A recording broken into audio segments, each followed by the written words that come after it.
ஹரே கிருஷ்ணா கிருஷ்ணா கிருஷ்ணா ஹரே ஹரே, ஹரே ராமா ராமா ராமா ஹரே ஹரே.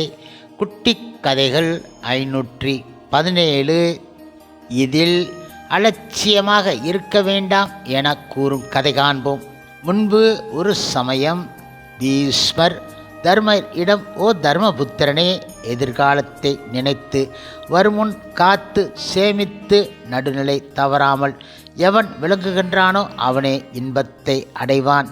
வீண் கற்பனையில் அலட்சியமாக இருப்பவன் அழிவை தேடிக்கொள்கின்றான்.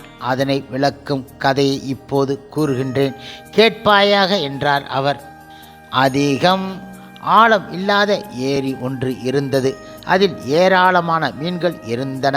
அவைகளில் 3 சகுல மீன்கள் மிக மிக நெருங்கிய நண்பர்களாக இருந்து வந்தன. அவற்றில் ஒன்று மிகுந்த முன் எச்சரிக்கையான அறிவு உடையதாக இருந்தது. எதிர்காலத்திற்காக முன்கூட்டியே வழிவகுக்கும் ஆற்றல் பெற்று இருந்தது.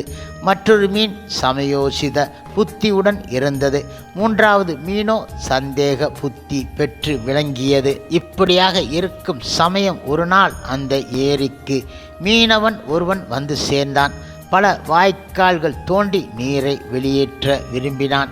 அதனை உணர்ந்த முன் அறிவு படைத்த மீன் தனது 2 நண்பர்களை அழைத்து, நண்பர்களே, இந்த ஏரியில் இனி நாம் வாழ்வது ஆபத்து ஆனது ஆகும். அதற்குள் நாம் வேறு இடத்திற்கு சென்று விடுவது நல்லது என கூறியது.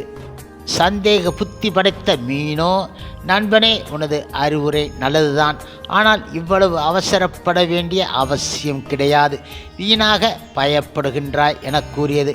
அலட்சியமும் சோம்பேறித்தனமும் கொண்ட 3வது மீனோ, ஆபத்து வரும்போது பார்த்து கொள்ளலாம் என்றது. அது முன் அறிவு பெற்ற மீன் உடனே தண்ணீர் பிரவாகத்துடன் சென்று வேறொரு ஆழமான ஏரியை அடைந்து விட்டது. மீனவன் ஏரியில் உள்ள நீரை வெளியேற்றிவிட்டு மீன்களை வலை வீசி பிடிக்க ஆரம்பித்தான். சந்தேக புத்தியுள்ள மீன் மற்ற மீன்களுடன் வலையில் சிக்கி கொண்டது.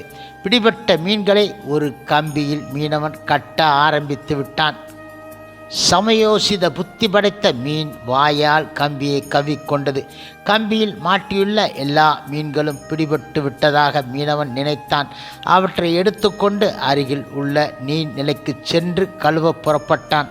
அந்த வேளையில் சமயோசித புத்தியுள்ள மீன் ஆனது கம்பியில் இருந்து பிடியை விடுவித்து கொண்டு வேக வேகமாக குதித்து தப்பித்து கொண்டது. அலட்சிய புத்தி கொண்ட மீன் தப்ப முடியாமல் மரணத்தை தழுவியது. இதை போன்றே எவன் ஒருவன் எந்த ஒரு செயலையும் நன்கு ஆராய்ந்து செய்கின்றானோ அவன் வேண்டிய நன்மை பெறுகின்றான்.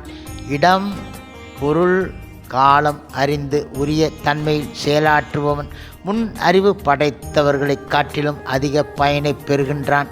இவ்வாறாக முழுமுதற் கடவுள் மற்றும் பரமபுருஷ பகவான் ஸ்ரீ கிருஷ்ணரின் தூய பக்தரான பீஷ்மர் கூறி முடித்தார் தர்மராஜனுக்கு.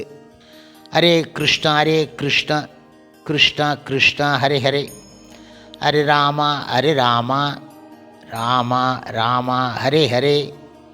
ஷில பிரபுபாதரின் சேவையில் இஸ்கான் பக்தர்கள்